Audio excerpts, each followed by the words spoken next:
3 easy smoothie recipes for health, weight loss, and weight gain. Let's go!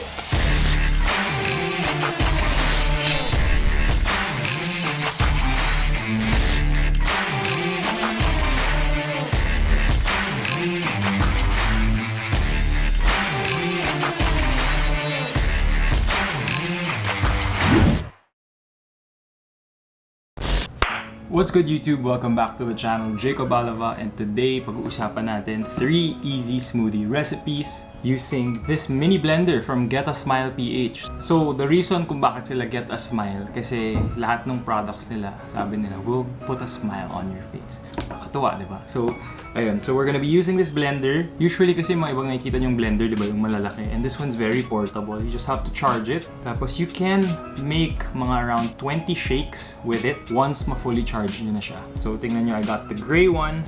It comes with a lid, comes with a charger. All you have to do is charge it from here. Once nakaseal yung lid, press mo lang siya. With that being said, guys, if you want to get yourselves a blender like this, lilink ko sila sa baba sa description and sa pinned comment. You can use the code JACOB10 and you get a 10% off. I think they're running a 15% off discount right now, pero over that 15% off, may 10% pa kayo if you input my code, which is JACOB10. So guys, for our first smoothie, it's called a very berry smoothie. So mostly berries lang siya. This is good for your health, micronutrients. So hindi siya necessarily for bulking, pwede rin siya for cutting. Ang berries kasi and ang fruits, guys, if hindi nyo alam, hindi kayo familiar, berries are very low calorie. Tapos they are very high in vitamins and minerals, okay? So I want to give a shout out to aay.ph, yun yung IG nila, all about you. Support small business tayo, tapos nagbebenta sila ng healthy food, mga berries, mga steaks, and I think they even sell mga edamame. We'll talk about the ingredients that we will be using. So dito, we have non-fat milk, ang gagamitin ko para lower calories. Tapos we'll be mixing a little bit of kiwi, a little bit of strawberries, and blackberries. Okay? So 3 berries, well, kiwi, I'm not sure if it's a berry, pero 3 fruits, milk, and if you want to add a little stevia, if you want it a bit sweeter, and a little spring. So guys, ganito lang siya kadali. Simple. Twist cap. Dito niya may blender sa ilalim. Lagay natin yung konting berries natin. Guys, important kung ilalagay niyo siya sa blender. Maganda kung up to here niyo pinupuno. Hindi all the way. Dapat yung ice, crushed ice na siya. Add tayo ng blackberries. Then finally, add natin yung ating kiwi. And since alam nyo namang macro counter ako, I like to measure my milk. So, set to 0. Let's just use a little bit of non-fat milk. Yan, mga 130 ml. So ako guys, I personally like a little bit of stevia. So maglalagay ako ng konti. You just have to close the lid. Tingnan nyo guys, may marker siya here na you want to align with this other marker para mag-on yung ilaw na alam na niyang magbe-blend siya. Ayun o. Let's get to blending. So guys, now that we have our blended shake, lipat natin siya sa ibang baso para magawa pa natin yung other 2 recipes natin.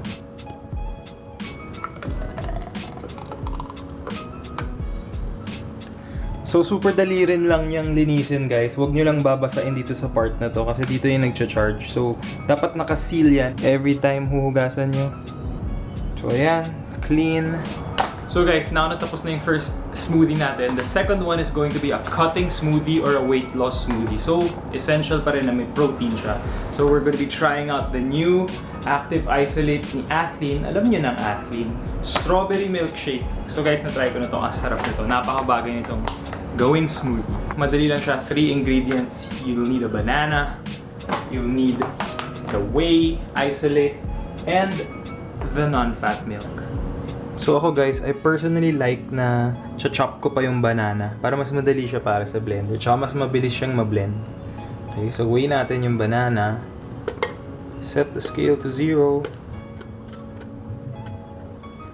So yung banana natin is around 60 grams.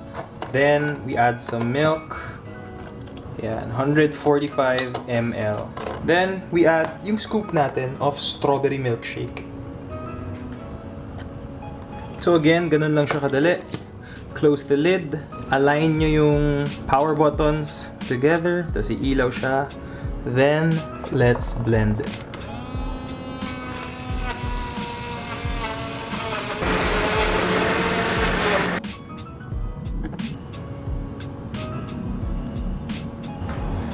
So guys, for our last smoothie, it's gonna be a bulking smoothie or a weight gain smoothie. So ang ingredients na gagamitin natin ay, ideally kung may mass gainer kayo, mas maganda kung mass gainer. Pero I want to try also the newest flavor of Acme. Ito yung isa pang new flavor nila. It's called Vanilla Cream Latte flavor. So ito yung protein na gagamitin natin. Ideally, pang weight gain, mas gusto natin na full cream milk. Pero wala kaming full cream milk right now. So low fat will do. Tapos, a tablespoon of Nutella and a tablespoon of peanut butter. I also almost forgot, mag-add rin tayo ng extra banana for the extra carbs and the micronutrient. So again guys, chop natin yung banana. So 68 grams. Tapos pwede natin i-add yung milk. 140 grams, 140 ml. Tapos kuha tayo ng 1 tablespoon of Nutella.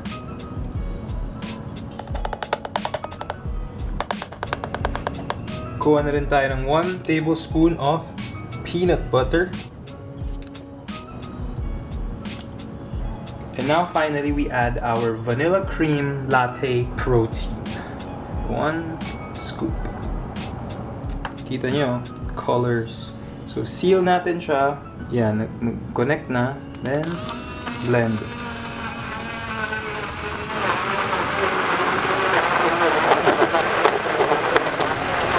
Now na blend na natin siya, let's pour it in our glass. Kapal. Hard gainer shake.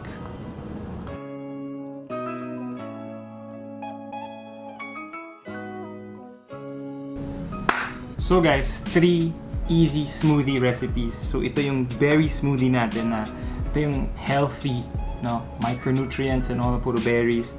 Tapos this is the strawberry banana one for cutting, and this is the chocolate vanilla latte one for bulking na may peanut butter pa, di ba?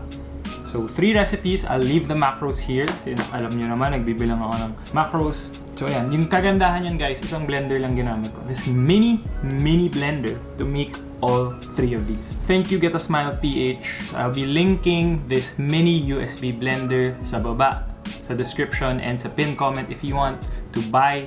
I will put the link there. Tapos you guys can use Jacob 10 para maka-discount kayo on top of their already running discount. Okay? So nagawa ko tong tatlong to using only this mini blender. Okay? Ganda niya. Small. So this one's very portable. Very lightweight. No? So mas madali mo siyang madadala everywhere.